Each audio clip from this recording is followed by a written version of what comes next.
Your art gallery, Art Space 8, has been now an anniversary for 10 years? 10 years. The funny thing is that I always wanted a gallery, but not because I wanted a gallery. It's because I wanted a gallery and treat the gallery as a piece of artwork. Ah, and which is what it is. If you're an artist, you really don't want to be the struggling artist. You don't. Nobody wants to struggle, but you have to. First of all, I think that you need vision. That's the first thing. Being an artist is being able to work with what you have in a creative way that it separates you from the average. Because I always say my friends are not normal. Absolutely. I'm not normal. No, I'm not normal. I mean, the people are not normal. No, it's true. You're watching Chic Innovator. Stay tuned for fascinating topics, fascinating people that have style and are innovative.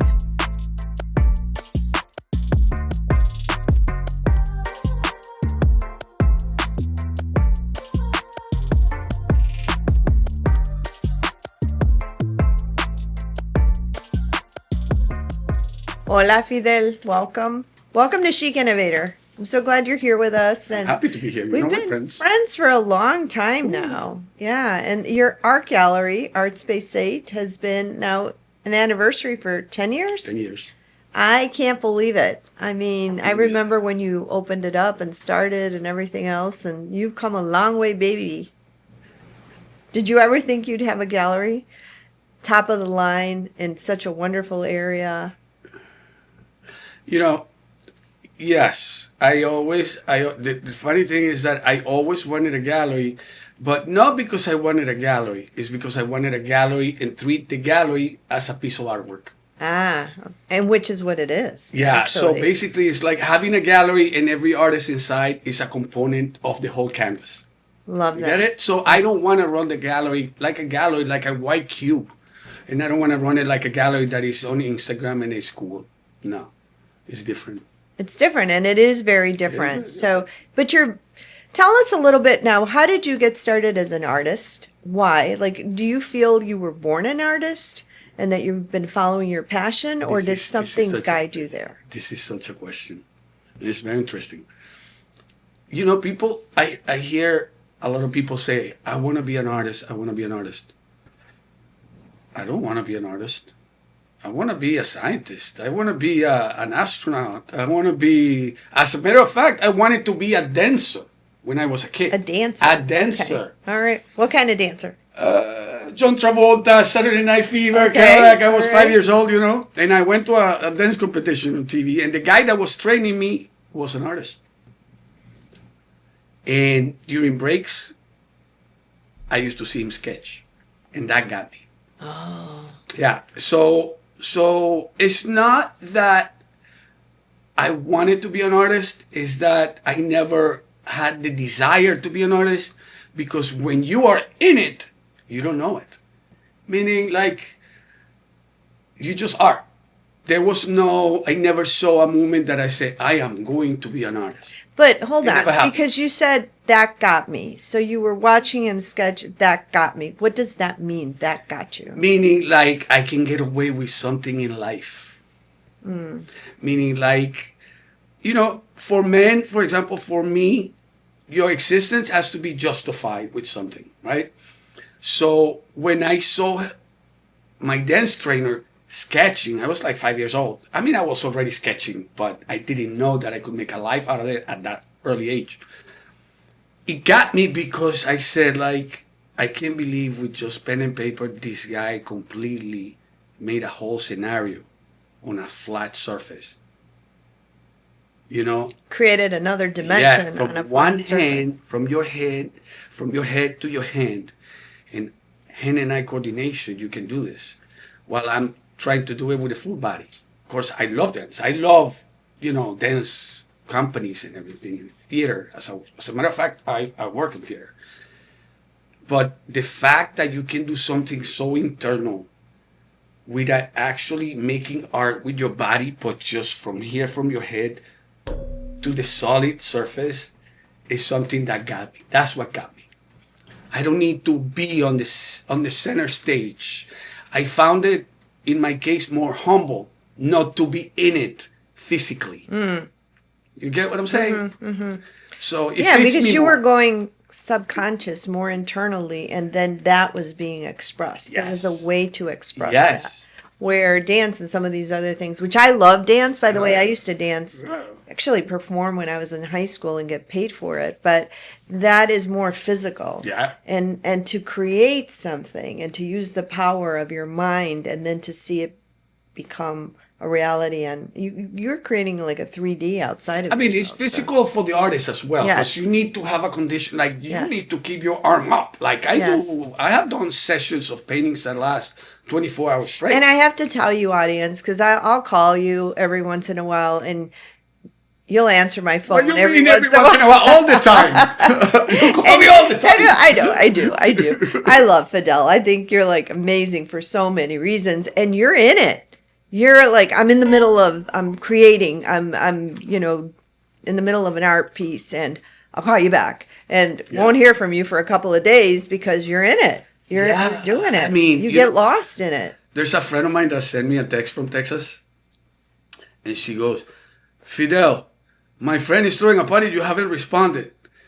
I told her that you self-absorbed. And I'm like, I use my hands. Yeah.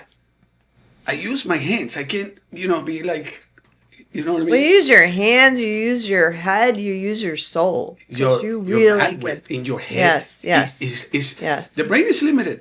yes. People tell you, oh, the mind is unlimited. The brain, Mm-hmm. But the brain is limited, yeah, which is the so connection. you need to Yes. keep that synapses strength going more and more and evolve more and more. And for that, you need to clear space in your CPU. Yes. Yes, 100%. Mm-hmm. I think people don't understand that, or that they take that for granted. And then that's how you get yourself physically in trouble too. Yeah. I've had to learn that. I mean, my art is some of these events that I create so that people get emotion out of it, right? And I think people don't understand that, and it takes a lot of energy to put that in, because you've been to some of the stuff we do and it flows. It flows. And that takes a lot It has to of flow. thinking behind the energy and all the different pieces that go to it.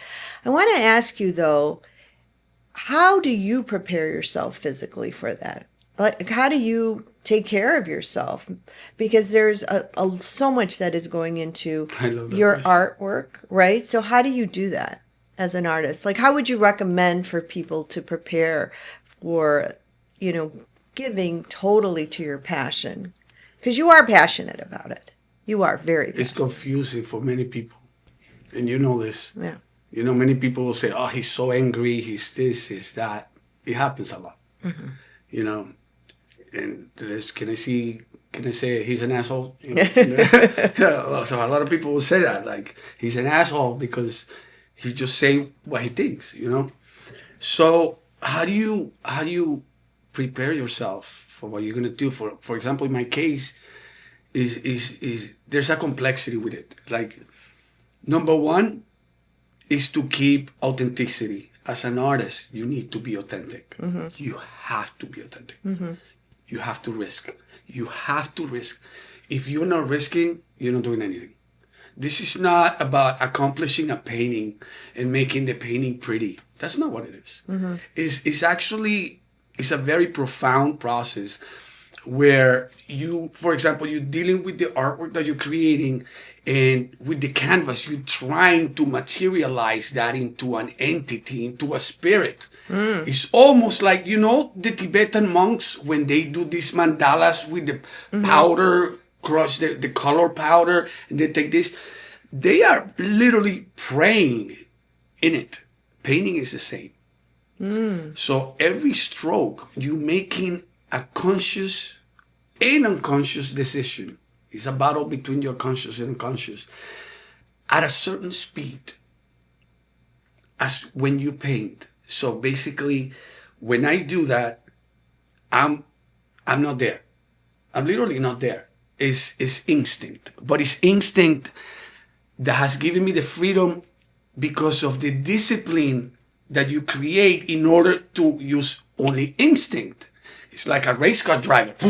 They don't think. It's like boxers. They're not thinking. No, because they've done it so many So many- times and they refined it Thank that you. when they get in there, then the muscular just takes Just over and then exactly. they're in the zone. You are vessel right? and you in the Yes, zone. yes. But what do you need to do? You need to be able to withstand that process. Mm-hmm. Number one, if I'm going to paint, if I'm going to create something and I want to be honest, and the subject is something happy, it's something that has to do with my life. If I'm not happy that day, I'm not going to touch that painting. I'm going to touch another one and create a different scenario.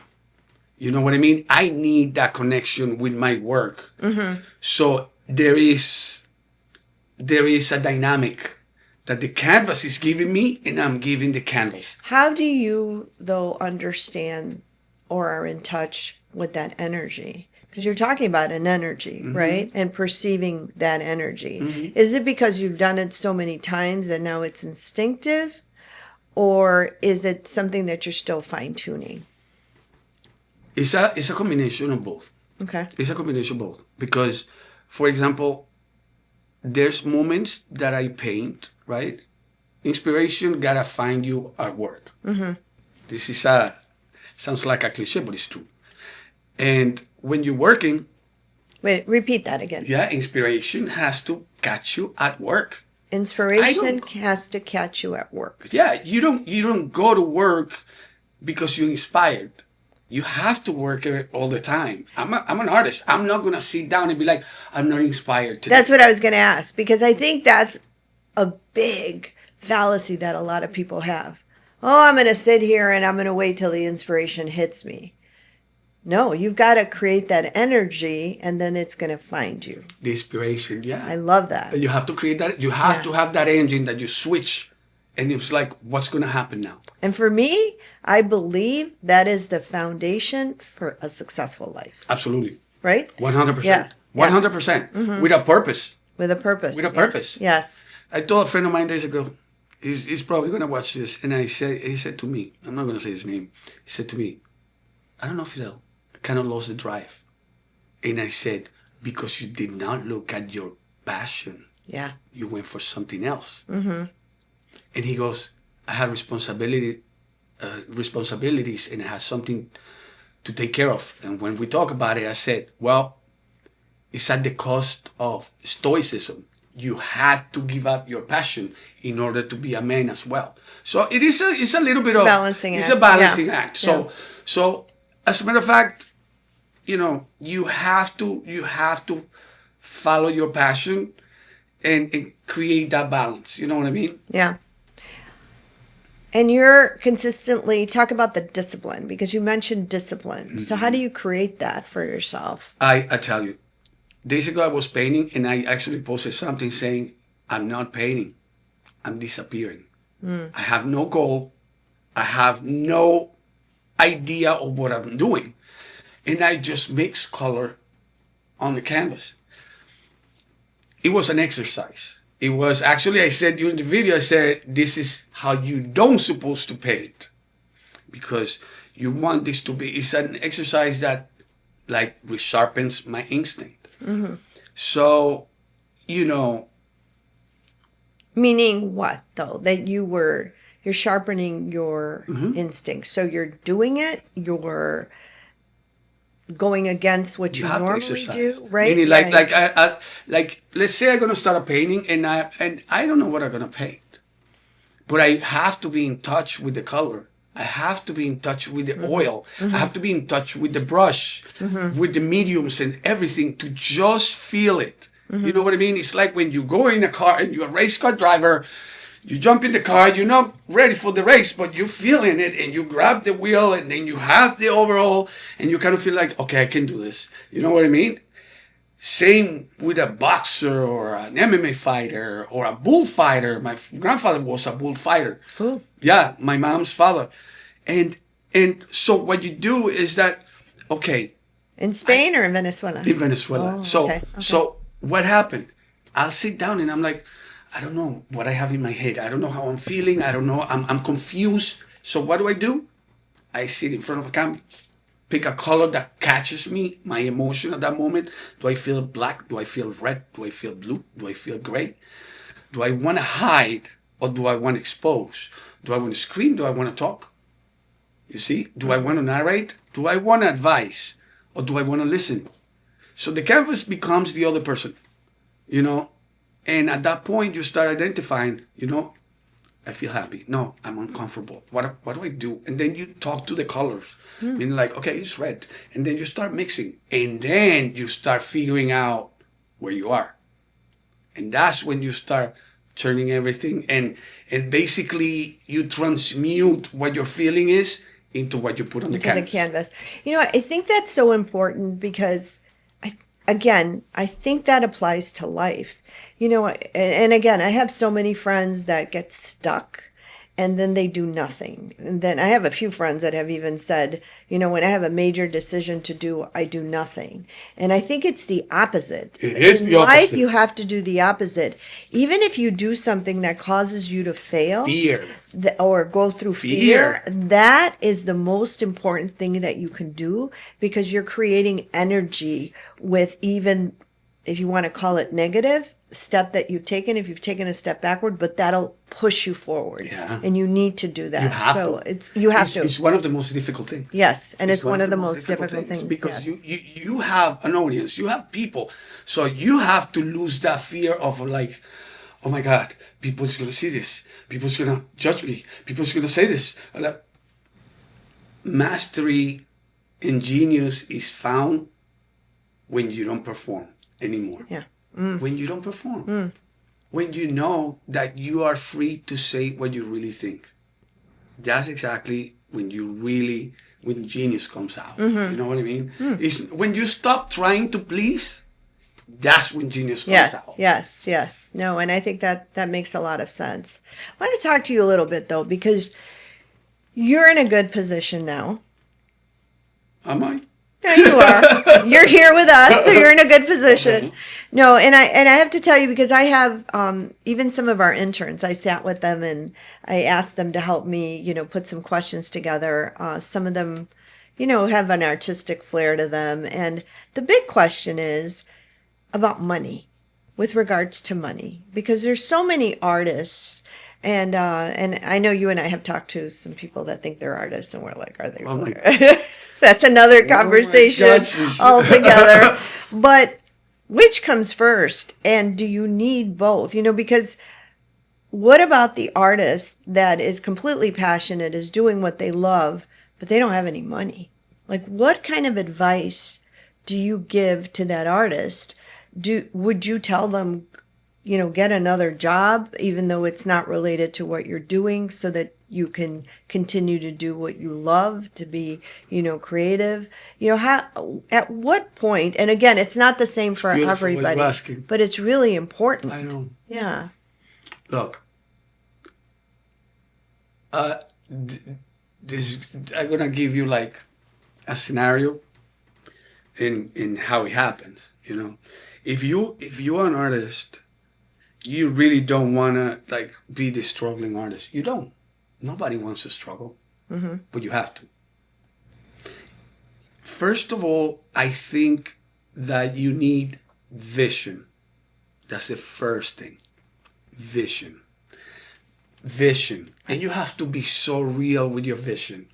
You have to be able to think that you are capable of doing it, of achieving something, but at the same time, you have to be real with yourself and be like, this is gonna be hard. Look, I just to give you an idea how it works. Like, if you are an artist, you will turn anything around you into art. I don't think that to be an artist, you need to do it on canvas or with a camera or dance. Not necessarily. You know, to me, being an artist is being able to work with what you have in a creative way that it separates you from the average. I love that. Yes. Because I always say my friends are not normal. Absolutely I'm not normal. not. I'm not normal. I mean, the people are not normal. No, it's true. So I give you an example. New York City. I'm living in New York, struggling, and my friend from Lebanon they were brothers, and they had all these stores on 8th Street in the village. And he goes, Fidel, I know you're struggling, do you want to work at my store? You look good, you dress good, you're kind of artsy. And I'm like, it would be great. And this place, they used to sell. And were you struggling at that time? So it's New York. What do you think? No, I know. I was living in Brooklyn. And I love his store. And he was like, can you sell? Yeah, I can sell. So, I went there, and he was selling famous designers. Very, very nice boutique. But what happened? When I walked in, I felt like just another employee.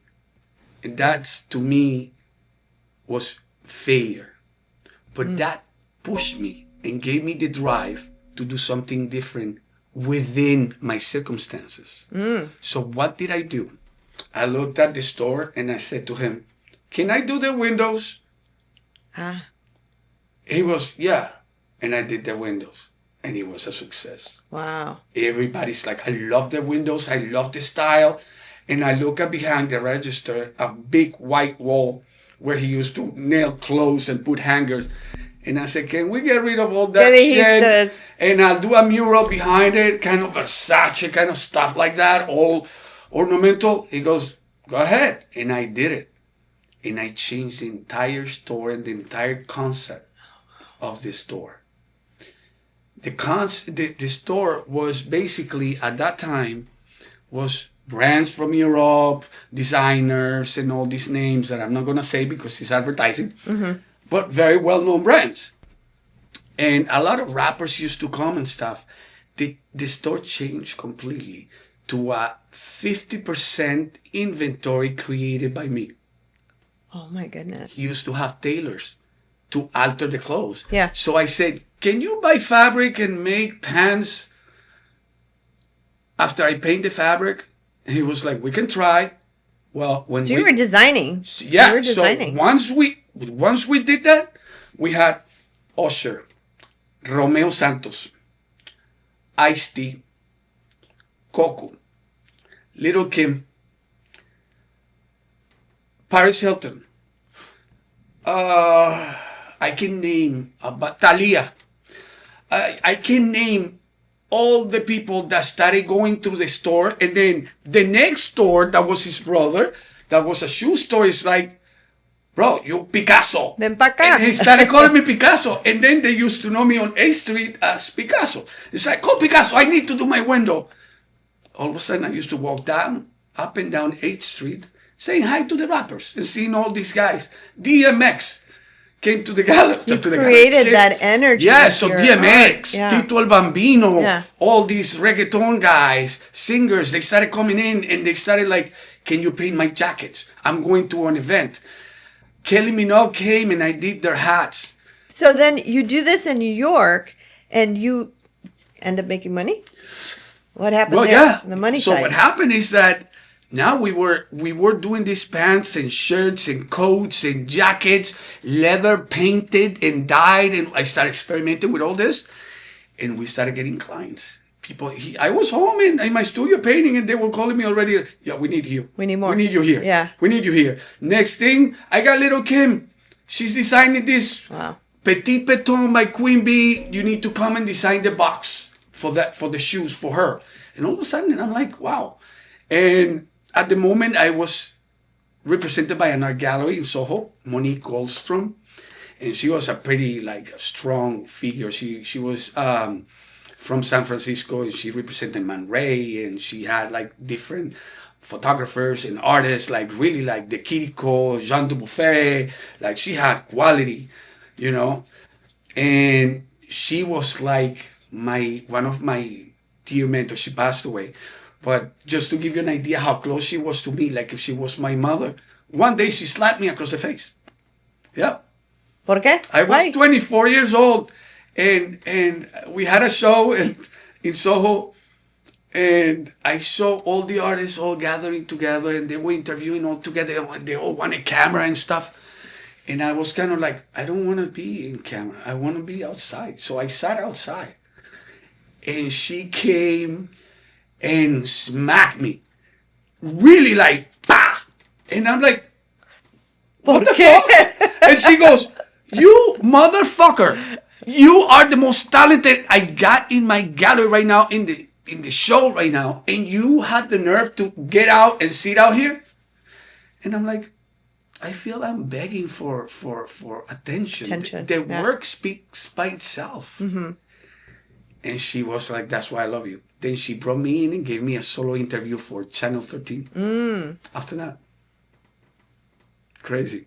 So you've been an artist from the get-go. Yeah, no, I never said I want to be an artist or anything. You just are. You just are. That's why when people, like, I talk to people, some people get mad when they tell me, I wanted to be an artist. And I'm like, you did? Because I didn't. I don't want to be. Why do I want to starve? Yeah. Why would you want to starve? Yeah.